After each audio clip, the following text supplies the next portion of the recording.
नमस्कार दोस्तों, सत्यम education hub के ऑनलाइन यूट्यूब चैनल में आपका स्वागत है। दोस्तों, आज हम पॉलिटी की 10 नंबर क्लास राज्यपाल, मुख्यमंत्री एवं राज्य परिषद के बारे में महत्वपूर्ण जो इम्पोर्टेंट क्वेश्चन बनेंगे, इनके बारे में चर्चा करेंगे।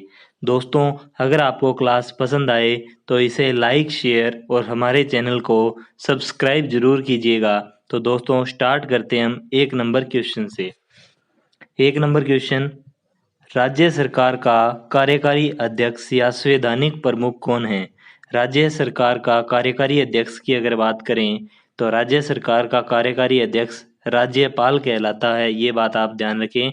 जबकि राज्य सरकार का जो वास्तविक प्रमुख की बात करें, संवैधानिक प्रमुख तो राज्यपाल होगा, जबकि वास्तविक प्रमुख होता है वो मुख्यमंत्री होगा। तो यहाँ हमारा option number B right answer हो जाएगा।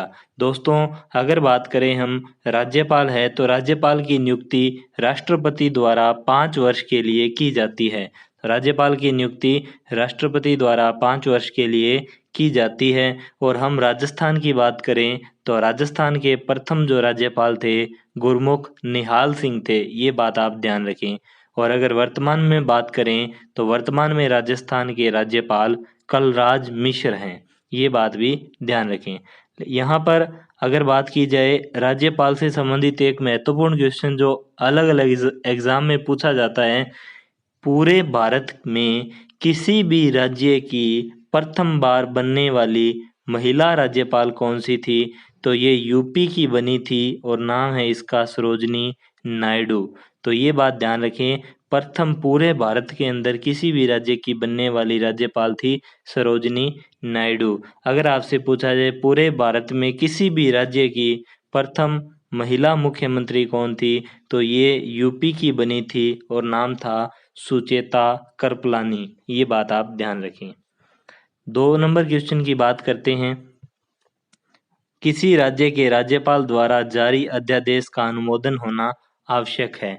किसी राज्य के राज्यपाल द्वारा, तो राज्य का जो राज्यपाल है वो जिस भी अध्यादेश को जारी करता है तो उसका जो अनुमोदन है राज्य की विधायिका द्वारा होना आवश्यक है। ऑप्शन नंबर बी हमारा राइट आंसर हो जाएगा।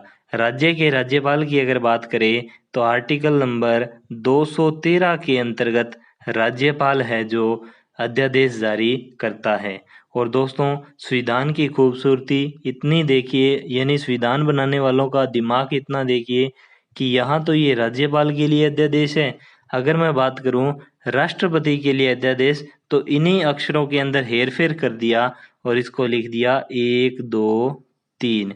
अनुच्छेद नंबर 123 के अंदर इसे लिखा, अनुच्छेद नंबर 213 के अंदर राज्यपाल के लिए लिख दिया। तो ऑप्शन नंबर बी हमारा यहाँ राइट आंसर हो जाएगा। ये बात आप ध्यान रखें, ऑप्शन नंबर बी। यहाँ पर अगर बात करें हम राष्ट्रपति अनुच्छेद नंबर 52 के अंतर्गत आता है। मुख्यमंत्री की अगर बात करें तो अनुच्छेद नंबर 164 के अंतर्गत मुख्यमंत्री की नियुक्ति राज्यपाल द्वारा की जाती है। ये बात आप ध्यान रखें। 3 नंबर क्वेश्चन की बात करें, भारतीय संविधान के निम्न अनुच्छेदों में किस एक के अधीन राज्यपाल राष्ट्रपति के विचार के लिए किसी विधेयक को आरक्षित रख सकता है? तो ये जो विधेयक को आरक्षित रखने का है, यानी विचार के लिए विधेयक को आरक्षित रखेगा, वो अनुच्छेद नंबर 201 के अंतर्गत राज्यपाल के पास ऐसी पावर होती है। और अनुच्छेद 200 के अंदर बात करें तो यहाँ हमारा option number C right answer होगा। अनुच्छेद नंबर 200 की बात करें तो विधेयक पर सहमति देना राज्यपाल का कर्तव्य होगा। इसमें राज्यपाल इस पर हस्ताक्षर करके, अगर हस्ताक्षर कर देता है तो वह अधिनियम या एक्ट बन जाएगा। राज्यपाल इसे स्वीकृति देकर लागू भी कर सकता है, इसे पुनर्विचार के लिए भेज सकता है और इसे राष्ट्रपति की स्वीकृति के हेतु भी भेज सकता है। ये बात ध्यान रखें। और बात करें अनुच्छेद नंबर 169, तो 169 के अंदर है विधान परिषद का गठन। और अनुच्छेद 202 की बात करें तो इसमें आता है वार्षिक वित्तीय विवरण। वार्षिक वित्तीय विवरण, ये बात आप ध्यान रखें। संविधान के मसौदे में निर्वाचित राज्यपालों के प्रावधानों की मूल योजना को छोड़ दिया गया क्योंकि इसका तात्पर्य एक दूसरा निर्वाचन होता है, ये नहीं है। निर्वाचन प्रमुख राजनीतिक मुद्दों पर लड़ा जाता है, सही है। निर्वाचित राज्यपाल अपने को मुख्यमंत्री से बड़ा मानता है, ये भी सही है। और राज्यपाल को संसदीय प्रणाली के अधीन ही कार्य करना था, ये भी सही है। तो उपरोक्त में से पूछा है कौन से कथन सही है, 2, 3, 4। ऑप्शन नंबर डी हमारा यहाँ राइट आंसर हो जाएगा। 5 नंबर क्वेश्चन की बात करते हैं। 5 नंबर क्वेश्चन, राज्यपाल से संबंधित निम्नलिखित कथनों में से कौन सा सत्य नहीं है। अगर बात करें वह भारत के राष्ट्रपति द्वारा नियुक्त होता है, तो अगर बात करें राज्यपाल से संबंधित है तो वह भारत के राष्ट्रपति द्वारा नियुक्त होता है, ये बात बिल्कुल सही है। वह एक से अधिक राज्यों का राज्यपाल हो सकता है, ये भी सही है। वह राष्ट्रपति के प्रसाद पर्यंत कार्य करता है, ये भी सही है। यानी जब तक राष्ट्रपति चाहेगा तब तक राज्यपाल काम करेगा। 4 नंबर क्वेश्चन की बात करें, 4 नंबर ऑप्शन की बात करें तो यदि संबंधित राज्य की व्यवस्थापिका उसे पद से हटाए जाने का प्रस्ताव करती है तो वह पदावधि के पूर्व भी पद मुक्त किया जा सकता है, ऐसा प्रावधान नहीं है इसके लिए। यानी यहाँ पर अगर बात करें तो जो राज्यपाल का पद है इसके लिए किसी भी प्रकार के महाभियोग का उल्लेख नहीं है, इसके लिए एक पूर्णतः प्रक्रिया अपनाई जाती है। तो ऑप्शन नंबर डी हमारा यहाँ राइट आंसर हो जाएगा। 6 नंबर क्वेश्चन की बात करें, निम्नलिखित में से कौन सा सही है। राज्यपाल पद ग्रहण से पूर्व शपथ लेगा, बिल्कुल सही है। राज्यपाल के शपथ का प्रारूप, राज्यपाल के शपथ का प्रारूप तीसरी अनुसूची में है।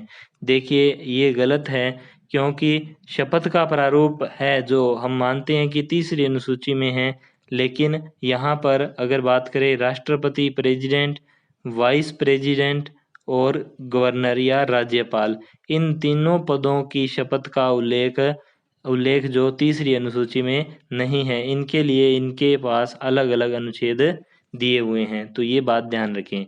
तो 2 नंबर तो गलत है। राज्यपाल उच्च न्यायालय के मुख्य न्यायाधीश के समक्ष शपथ ग्रहण करता है।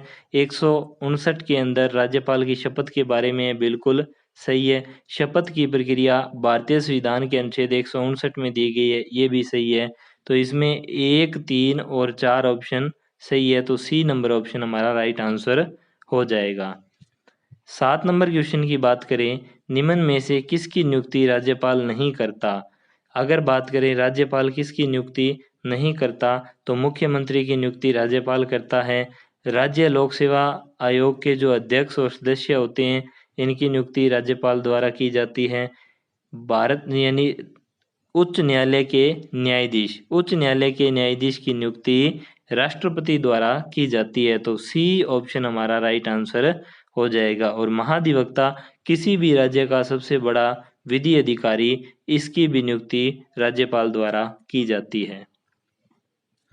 8 नंबर क्वेश्चन की बात करें, राज्यपाल किसके प्रति उत्तरदायी होता है, तो राज्यपाल राष्ट्रपति के प्रति उत्तरदायी होता है, ये बात ध्यान रखें। अगर बात करें प्रधानमंत्री पद की तो 74 अनुच्छेद नंबर 74 है। अगर राष्ट्रपति पद की बात करें तो अनुच्छेद नंबर 52 है। मुख्यमंत्री पद की बात करें तो अनुच्छेद नंबर 164 है। और विधानसभा के गठन की बात करें तो अनुच्छेद नंबर 170 है। 9 नंबर क्वेश्चन की बात करते हैं, निम्न में से कौन सा सही है। निम्न में से कौन सा सही है। राज्यपाल को उच्च न्यायालय के न्यायाधीश की नियुक्ति का अधिकार नहीं है, ये बिल्कुल सही है। यह विधानमंडल का हिस्सा नहीं है, ये गलत है, यह विधानमंडल का हिस्सा है।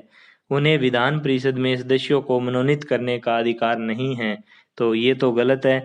वह विधान परिषद में 1/6 सदस्य मनोनीत करते हैं। इसके पास कोई न्यायिक शक्ति नहीं है, ये भी गलत है। एक अनुच्छेद नंबर 161 के अंतर्गत इनको कुछ न्यायिक शक्तियां दी हुई है, तो ओनली फॉर ऑप्शन नंबर 1 सही है। और 4 ऑप्शनों में ऐसा कोई आंसर नहीं दिया हुआ है, तो हमारा ऑप्शन हो जाएगा ई, उपरोक्त में से कोई नहीं। और अगर सही का पूछे तो ओनली फॉर 1 इसमें सही होगा। 10 नंबर क्वेश्चन की बात करें तो यहाँ अनुच्छेद है, इनको आपस में मिलान करना है। अगर बात करें अनुच्छेद नंबर 165 की तो यहाँ आता है राज्य का महाधिवक्ता। अनुच्छेद नंबर 165। अनुच्छेद नंबर 176 है राज्यपाल द्वारा विधानसभा स्तर को संबोधित करना। अनुच्छेद नंबर 213। अनुच्छेद नंबर 213, तो 213 हम अभी पढ़ के आए हैं, राज्यपाल द्वारा अध्यादेश। और अनुच्छेद नंबर 159, राज्यपाल की शपथ। तो हमारा ऑप्शन नंबर डी यहाँ राइट आंसर हो जाएगा। ऑप्शन नंबर डी हमारा राइट आंसर हो जाएगा। 3 4 2 1। तो ये बात आप ध्यान रखें। 11 नंबर क्वेश्चन, 11 नंबर क्वेश्चन की बात करते हैं। निम्न में से कौन सा सही है? निम्न में से कौन सा सही है? तो राज्यपाल के वेतन एवं भत्ते राज्य की संचित निधि पर भारित होते हैं, बिल्कुल सही है। राज्यपाल को उनके किसी भी कार्य के लिए न्यायालय में मुकदमा नहीं चलाया जा सकता, ये भी बिल्कुल सही बात है। आर्टिकल नंबर 361 के अंतर्गत ये बताया हुआ है। अगर बात करें 3 नंबर की, किसी राज्यपाल को उसकी पदावधि पूरी होने से पहले पद से हटाया नहीं जा सकता, ये गलत है, हटा सकते हैं। राज्यपाल द्वारा असंवैधानिक कृत्य करने पर महाभियोग लाया जा सकता है। तो पूरे संविधान के अंदर राज्यपाल पद सबसे विवादास्पद पद है और यहाँ पर इस पर महाभियोग नहीं लगाया जा सकता। तो ऑप्शन ए और बी दोनों सही है। तो हमारा ई आंसर सही होगा, 1 से अधिक। ये बात आप ध्यान रखें। 12 नंबर क्वेश्चन की बात करते हैं। राज्यपाल के संदर्भ में कौन सा कथन सत्य नहीं है? कौन सा कथन सत्य नहीं है? तो यहाँ पर अगर बात करें, वह राज्य की विधायिका का अंग होता है, ये बात सही है। वह मृत्यु दंड को क्षमा कर सकता है, ये बात गलत है। अनुच्छेद 161 के अंतर्गत राज्यपाल को भी क्षमादान की शक्ति है, लेकिन मृत्यु दंड को वह क्षमा नहीं कर सकता। 3 नंबर, वह राज्य के उच्च न्यायालयों के न्यायाधीश की नियुक्ति नहीं करता है, बिल्कुल सही है। और 4 नंबर, उसके पास आपातकालीन शक्तियां नहीं है, ये भी बिल्कुल सही है। तो पूछा है कौन सा सही नहीं है, तो ऑप्शन नंबर बी इसमें सही नहीं है, ये बात ध्यान रखें। 13 नंबर क्वेश्चन की बात करें, किसी राज्य के मुख्यमंत्री से संबंधित निम्न कथनों में से कौन सा सही नहीं है? कौन सा सही नहीं है? तो मुख्यमंत्री राज्यपाल द्वारा नियुक्त किए जाते हैं। कौन सा सही नहीं है? तो ये तो सही है। सामान्यतः मुख्यमंत्री मंत्रिपरिषद के बैठकों की अध्यक्षता करते हैं, ये भी सही है। राज्यपाल मुख्यमंत्री की सलाह पर अपने समस्त कृत्यों का प्रयोग करते हैं, ये गलत है। मंत्रियों की नियुक्ति राज्यपाल मुख्यमंत्री की सलाह पर करते हैं। तो मंत्रियों की नियुक्ति राज्यपाल मुख्यमंत्री की सलाह पर करते हैं, ये भी सही है। तो ए, बी और डी सही है। तो हमारा इसमें से पूछा है सही नहीं है, तो सी ऑप्शन इसमें से सही नहीं होगा। ये बात आप ध्यान रखें। 14 नंबर क्वेश्चन की बात करते हैं। मिलान करना है, मिलान करना है। अनुच्छेद नंबर 161 की बात करें तो ये राज्यपाल द्वारा क्षमादान की शक्ति है। अनुच्छेद नंबर 164 के अंदर मुख्यमंत्री की नियुक्ति है। अनुच्छेद नंबर 167 के अंदर मुख्यमंत्री के दायित्व हैं। और अनुच्छेद नंबर 169 के अंदर 169 के अंदर विधान परिषद की स्थापना और उत्साधन यानी इसका निर्माण और इसका समाप्ति का उल्लेख है। तो ऑप्शन नंबर बी हमारा यहाँ राइट आंसर हो जाएगा। Option number B 4 3 2 1। 15 number question की बात करें, राज्य मंत्री परिषद किसके प्रति उत्तरदायी होती है? तो राज्य की जो मंत्री परिषद होती है, जो भी मंत्री होते हैं वह विधानसभा में बहुमत होते हैं। और ये बात करें जो हमारा मुख्यमंत्री होता है विधानसभा में बहुमत दल का नेता होता है, इसी कारण ये विधानसभा के प्रति उत्तरदायी होते हैं, ये बात आप ध्यान रखें। 16 नंबर क्वेश्चन की बात करते हैं, मुख्यमंत्री की नियुक्ति किसके द्वारा की जाती है? अनुच्छेद नंबर 164 के अंतर्गत मुख्यमंत्री की नियुक्ति राज्यपाल के द्वारा की जाती है, ये बात ध्यान रखें। 17 नंबर क्वेश्चन की बात करें, राज्य और मंत्री परिषद के बीच सेतु का काम कौन करता है? तो राज्य है, राज्यपाल है यहाँ, और यहाँ पर मंत्री परिषद है। दोनों के बीच में योजक कड़ी का काम जो है वो मुख्यमंत्री के द्वारा किया जाता है, ये बात ध्यान रखें। 18 नंबर क्वेश्चन की बात करते हैं, निम्नलिखित में से कौन सा राज्य विधानमंडल का भाग नहीं है? राज्य विधानमंडल में राज्यपाल आता है, विधानसभा आती है और विधान परिषद आती है। राज्य विधानमंडल का अंग मुख्यमंत्री नहीं होता। ऑप्शन नंबर सी हमारा यहाँ राइट आंसर हो जाएगा। 19 नंबर क्वेश्चन की बात करें, भारत में किस राज्य में सर्वप्रथम महिला मुख्यमंत्री चुनी गई थी? तो महिला मुख्यमंत्री सर्वप्रथम हरियाणा के अंदर चुनी गई थी और सुचेता कृपलानी चुनी गई थी। ये बात ध्यान रखिए, हरियाणा के अंदर अभी तक कोई महिला मुख्यमंत्री नहीं बनी। ऑप्शन नंबर ए हमारा राइट आंसर हो जाएगा। ऑप्शन नंबर बी, बिहार की प्रथम महिला मुख्यमंत्री थी जो राबड़ी देवी थी। और दिल्ली की अगर बात करें तो दिल्ली की सुषमा स्वराज। दोस्तों आप मेरे को कमेंट बॉक्स में एक आंसर कमेंट कीजिए और बताइए दिल्ली की दूसरी महिला दूसरी महिला मुख्यमंत्री कौन बनी? दिल्ली की दूसरी महिला मुख्यमंत्री कौन बनी? 20 नंबर क्वेश्चन, राज्यपाल की कार्यपालिका शक्तियां कौन सी है? मुख्यमंत्री की नियुक्ति कार्यपालिका शक्ति है, जिला जज की नियुक्ति कार्यपालिका शक्ति है, विधानसभा का स्त्रावसान और स्तर आरंभ है, ये एक प्रकार की विधायी शक्ति है ना कि कार्यपालिका शक्ति है, विधायी शक्ति है। उच्च न्यायालय के न्यायाधीश की नियुक्ति ये तो राष्ट्रपति द्वारा की जाती है, तो ये है ही नहीं। तो ऑप्शन नंबर ए और बी राइट आंसर है हमारा। और यहाँ ऑप्शन नंबर ई हो जाएगा, एक से अधिक। ये राज्यपाल की कार्यपालिका शक्तियां हैं, ये बात आप ध्यान रखें। दोस्तों पॉलिटी से संबंधित हमने 20 महत्वपूर्ण क्वेश्चन मुख्यमंत्री, राज्यपाल एवं उनकी मंत्रिपरिषद से इस क्लास में डिस्कस किए। अगर आपको क्लास पसंद आई है तो इसे लाइक, शेयर और हमारे चैनल को सब्सक्राइब ज़रूर कीजिए, ताकि हम आपके लिए इसी तरह और अन्य इम्पोर्टेंट क्वेश्चन भी अदर सब्जेक्ट के लेकर आएँ। तो दोस्तों सब्सक्राइब करें सत्यम एजुकेशन हब। धन्यवाद।